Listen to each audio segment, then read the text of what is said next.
अभी हम लखनऊ एयरपोर्ट में लैंड किए हैं। शरण सिंह जी के नाम का एयरपोर्ट है।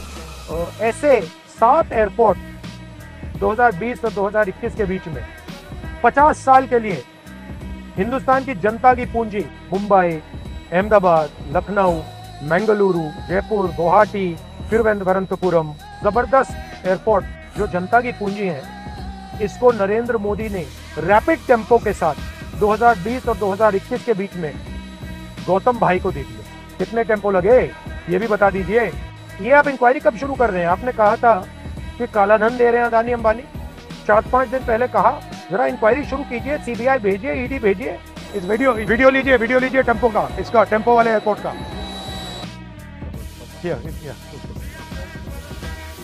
So 7 airports like this, for 50 years they handed over, just like that, billions of dollars. I was wondering how many tempos it required to do this thing at such a tempo. I mean, these are questions the Prime Minister of India has got to answer. And jaldi karaiye na inquiry. Look up there, look up there. Adani Defence and Aerospace helping build a secure nation. Also getting airports for free. You're at it. ये airports का भी पता लगाइए, Kasa airlines का भी पता लगा लीजिए ये है किसका। इंक्वायरी इसकी भी कर लीजिए प्लीज। Thank you. नमस्कार, मैं अजय कुमार। इसी तरह से दमदार विपक्ष की तरह राहुल गांधी लगातार अंबानी और अडानी पर बोल रहे हैं। नरेंद्र मोदी ने 8 मई 2024 को तेलंगाना के करीमनगर की अपनी सभा में अंबानी और अडानी पर बोला था। उसके बाद से लेकर अब तक उन्होंने चुप्पी साध ली है। शायद उन्हें लग गया कि अंबानी और अडानी को काले धन का सप्लायर बताकर उन्होंने अपने ही पैरों पर कुल्हाड़ी मार ली है। नरेंद्र मोदी ने कहा था कि 5 साल से शहजादे यानी कि राहुल गांधी अंबानी और अडानी का माला जप रहे थे, मगर चुनाव में उन्हें गाली देना बंद कर दिया है, जबकि यह बात पूरी तरह से झूठ थी। तथ्य यह है कि राहुल गांधी ने चुनाव में अब तक सैकड़ों बार अंबानी अडानी का नाम लेकर के भारत की आर्थिक असमानता को जनता के सामने परोसा है। नरेंद्र मोदी के मोडानी मॉडल यानी कि मोदी और अडानी से मिलने वाले आर्थिक मॉडल को, जो लोगों का शोषण करने वाली एक तरह का मॉडल लगती है, उसको जनता के सामने उजागर किया है। नरेंद्र मोदी ने करीमनगर की अपने भाषण में यह भी आरोप लगाया कि भर भर कर काले धन की बोरियां कांग्रेस ने ली है अंबानी और अडानी से। टेम्पू में भर भर कर नोट कांग्रेस के पास पहुंचा है। इस बात को कहने के बाद नरेंद्र मोदी को शायद लगा होगा कि उन्होंने वह कर डाला जो नहीं करना चाहिए था, बदहवास होकर के वह बात बोल डाली जो नहीं बोलनी चाहिए थी। तब से लेकर अब तक उन्होंने अंबानी अडानी पर कुछ भी नहीं बोला है, मगर कांग्रेस हर दिन अंबानी अडानी पर बोल रही है। राहुल गांधी हर दिन अंबानी अडानी पर हमला कर रहे हैं, जिसका एक नज़ारा आपने इस वीडियो क्लिप में देखा। हमारे देश की सबसे बड़ी परेशानी में जो सबसे बड़ी परेशानी आती है, शायद 1 नंबर पर आएगी, वह आर्थिक असमानता की परेशानी है। यह आर्थिक असमानता और ज्यादा बढ़ाने में मोदी सरकार ने गजब का काम किया है। वर्ल्ड इनइक्वालिटी डेटा लैब की एक रिपोर्ट बताती है कि नरेंद्र मोदी के कार्यकाल का भारत ब्रिटिश काल से भी ज्यादा आर्थिक असमानता वाले दौर में तब्दील हो चुका है। दुनिया का हर अर्थशास्त्री यही बात कहेगा कि भारत में गरीबी, बेरोजगारी, महंगाई जैसी बीहड़ और बड़ी बड़ी परेशानियां इसीलिए बढ़ती जा रही हैं क्योंकि सरकार की नीतियां ऐसी हैं कि केवल चंद लोगों को फायदा पहुंच रहा है और बहुत ज्यादा लोग गरीब बनते चले जा रहे हैं। नरेंद्र मोदी के दौर में मोडानी मॉडल ने भी यही काम किया है। नरेंद्र मोदी के कार्यकाल की एक पहचान यह भी है कि नरेंद्र मोदी के कार्यकाल में अडानी की संपत्ति में रॉकेट की रफ्तार से बढ़ोतरी देखी गई है। प्रधानमंत्री नरेंद्र मोदी के सबसे चहेते बिजनेसमैन गौतम अडानी की संपत्ति में साल 2017 से लेकर 2012 के बीच 14 गुना का इजाफा हुआ है। वह सीधे दुनिया के 106वें अमीर आदमी से 16वें पायदान पर पहुंच गए थे।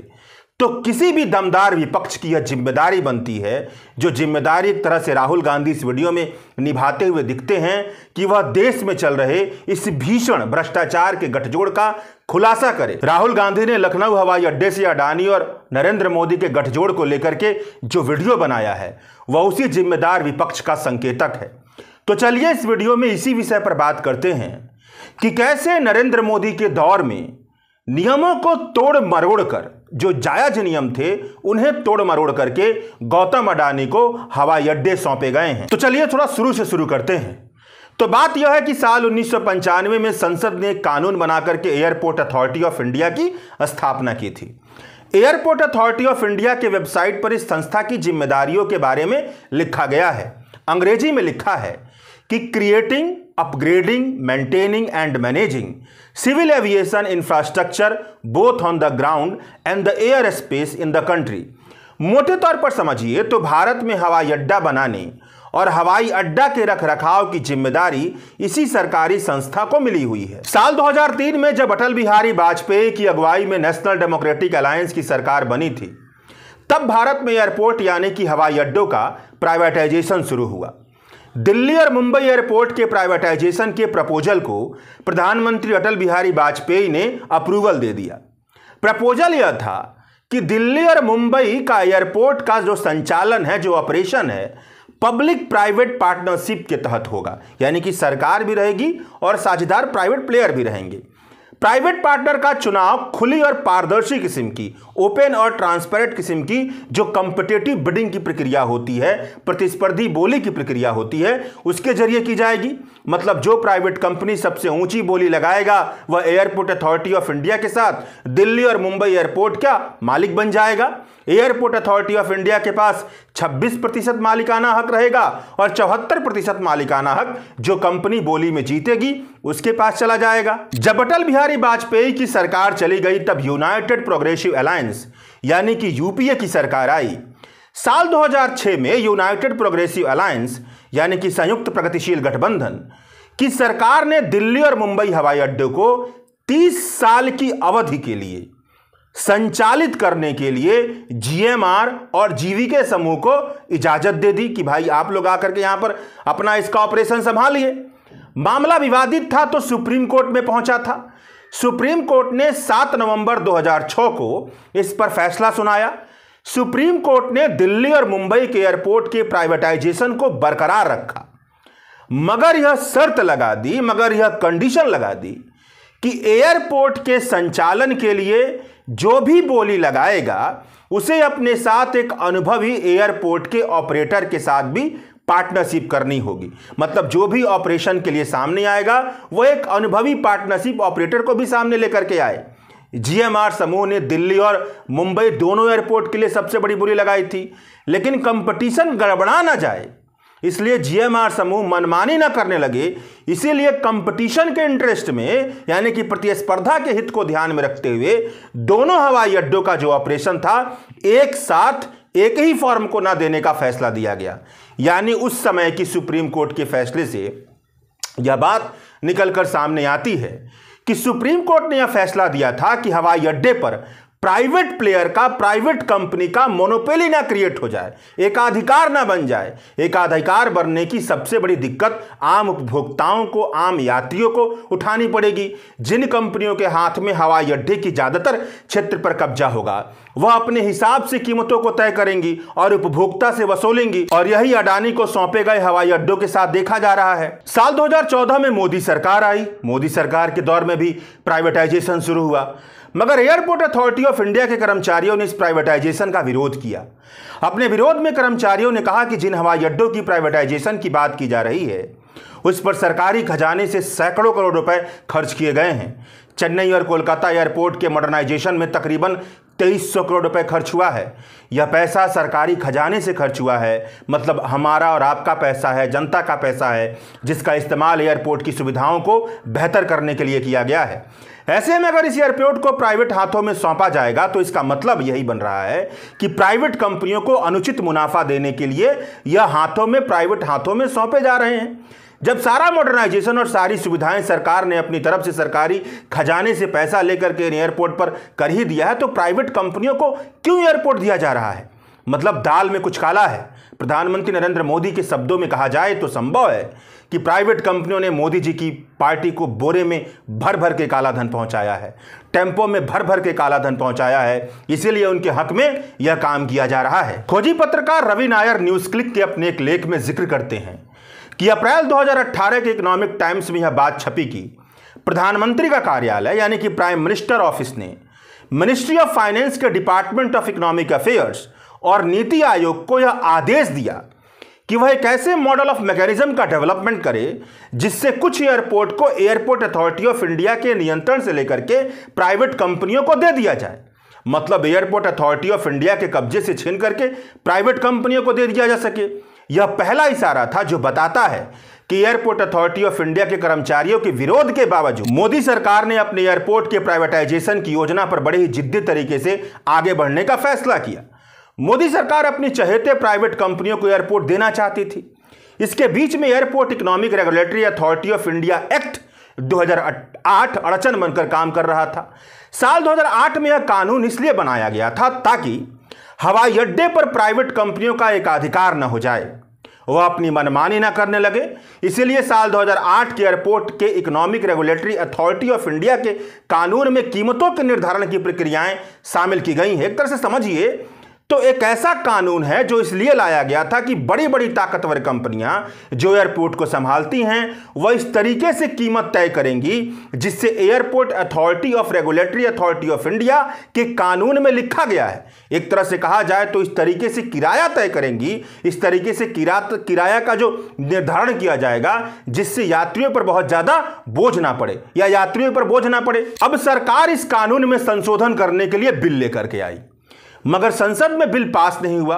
मामला एयरपोर्ट के नियंत्रण का था, इतना जरूरी मामला तो था नहीं जिसके लिए अध्यादेश लाया जाए। बात यह थी कि भाई एक ऐसा कानून है जिस पर कभी और भी चर्चा हो जाएगी, मगर इसके लिए अध्यादेश लाई और अध्यादेश लटका रहा। अंत में जाकर के बहुत सारे नियमों का उल्लंघन करते हुए मोदी सरकार ने वही किया जो वह करना चाहती थी। साल 2019 में हवाई अड्डों के ऑपरेशन में जीरो अनुभव होने के बावजूद अहमदाबाद, लखनऊ, मैंगलोर, जयपुर, गुवाहाटी, तिरुवनंतपुरम हवाई अड्डे को संचालित करने के लिए अधिकार अडानी समूह को 50 साल की अवधि के लिए दे दिया गया। अडानी समूह को हवाई अड्डा देने से पहले 10 दिसंबर 2018 को नीति आयोग की तरफ से जारी मेमोरेंडम में यह तर्क दिया गया था कि bidder lacking sufficient technical capacity, मतलब जिस बोली लगाने वाले के पास पर्याप्त तकनीकी क्षमता नहीं है वह हवाई अड्डे के प्रोजेक्ट को खतरे में डाल सकता है और उन सेवाओं की गुणवत्ता से समझौता कर सकता है जिन्हें देने के लिए सरकार कमिटेड है, प्रतिबद्ध है। तो कांग्रेस ने हम अडानी के हैं कौन नाम के 100 प्रश्न के एक दस्तावेज में एक प्रश्न यह भी पूछा है कि मोदी सरकार ने जीरो एक्सपीरियंस वाले मतलब अनुभवहीन अडानी समूह को 6 के 6 हवाई अड्डों के संचालन की अनुमति कैसे दे दी।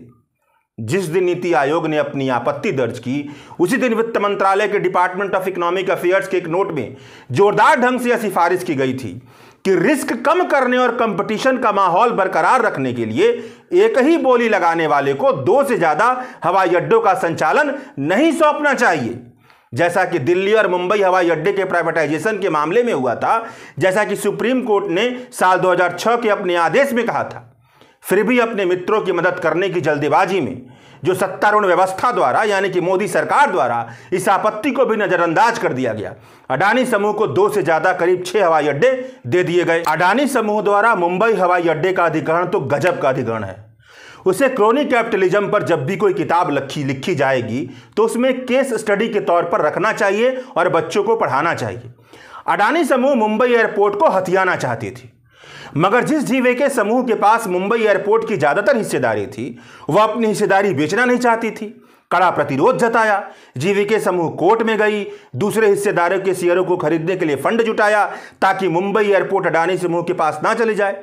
मगर अगस्त 2020 में केंद्रीय जांच ब्यूरो यानी कि सीबीआई और ईडी द्वारा की गई छापेमारी के केवल 1 महीने बाद जीवीके समूह अपनी सबसे मूल्यवान संपत्ति जो वह बेचना नहीं चाहती थी उसने अडानी समूह को बेच दिया। बेचने के लिए वह मजबूर हो गई। तो सवाल यह बनता है कि जीवीके के खिलाफ सीबीआई और ईडी का जांच का क्या हुआ। तो कांग्रेस की तरफ से, विपक्ष की तरफ से यह सवाल उठाया जाता है कि जीवीके के खिलाफ सीबीआई और ईडी के जांच का क्या हुआ। मुंबई हवाई अड्डे की बिक्री अडानी समूह को होने के बाद यह जांच चमत्कारिक रूप से कैसे गायब हो गई। क्या उन मामलों का इस्तेमाल जीवीके पर उसी समूह का बचाव करने के लिए दबाव बनाने के रूप में किया जा रहा है जिसने उसे भारत के दूसरे सबसे व्यस्त हवाई अड्डे को बेचने के लिए मजबूर कर दिया था। अंत में चलते चलते लखनऊ हवाई अड्डे की भी बात कर लेते हैं। जिस हवाई अड्डे से राहुल गांधी ने नरेंद्र मोदी और अडानी के हवाई अड्डे के गठजोड़ को लेकर के वीडियो बनाया है। लखनऊ का चौधरी चरण सिंह हवाई अड्डा अंतर्राष्ट्रीय हवाई अड्डा भारत का 11वां सबसे बिजिएस्ट हवाई अड्डा है। अडानी समूह ने यात्रियों द्वारा भुगतान किए जाने वाले यूजर डेवलपमेंट फी यानी उपभोक्ता विकास शुल्क में भारी बढ़ोतरी का प्रस्ताव दिया है। अगर एयरपोर्ट इकोनॉमिक रेगुलेटरी अथॉरिटी द्वारा इस प्रपोजल को मान लिया जाता है तो फाइनेंशियल ईयर 2025-26 तक घरेलू यात्रियों के लिए जो यूजर डेवलपमेंट फी है 192 रुपए से बढ़कर के 1025 रुपए और जो इंटरनेशनल यात्री है उनके लिए 561 रुपए से बढ़कर के 2756 रुपए हो जाएगा। अडानी द्वारा संचालित अहमदाबाद हवाई अड्डे से उड़ान भरने वाले घरेलू यात्रियों के लिए 2025-26 तक इस फीस में 6 गुना बढ़ोतरी और अंतर्राष्ट्रीय यात्रियों के लिए 12 गुना बढ़ोतरी का पहले ही फैसला AIEA जो एयरपोर्ट इकोनॉमिक रेगुलेटरी अथॉरिटी की संस्था है उसने मंजूरी दे दी है। मतलब यह साफ साफ दिख रहा है कि नरेंद्र मोदी के NITI Aayog, department of economic affairs के विरोध और सुप्रीम कोर्ट के फैसले से अलग हट करके अपने मित्र गौतम अडानी को 6 एयरपोर्ट सौंपने की वजह से गौतम अडानी का एयरपोर्ट की दुनिया में एकाधिकार बढ़ा है। कीमतें बढ़ाई जा रही हैं, इसका दोष किसे दिया जाए? क्या टेम्पो में भर भर के गौतम अडानी ने काला धन भाजपा को दिया है? इसी वजह से जनता को यह मार सहनी पड़ रही है। शुक्रिया। द वायर के और वीडियोस देखने के लिए सब्सक्राइब करें और बेल आइकन पर क्लिक करें। स्वतंत्र पत्रकारिता की आर्थिक मदद करने के लिए डिस्क्रिप्शन में दिए गए लिंक पर जाएं और अपनी राशि चुनें।